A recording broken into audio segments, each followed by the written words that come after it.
Morning, ganito ang pag-USDD change of coins. Okay, first of all, punta ka sa coins.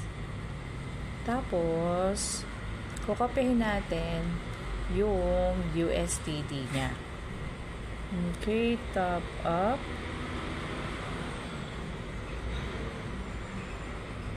Medyo mabagal lang.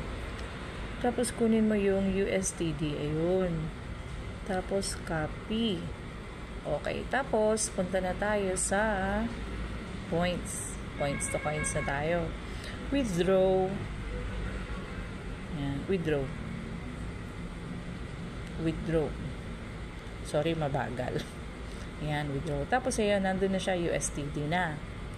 Kasi pwede mong makuha dito. Yan, may choices yan. ePay, ganon. Piliin mo USDT.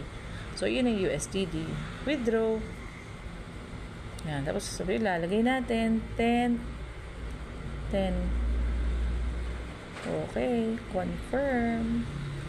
Siyempre, lalagay natin passcode ko. Wala. Okay. Passcode. Ayan. So, nabawasan na. Ngayon, maghihintay lang tayo ng ilang minuto. Mako-confirm na siya. Ayan.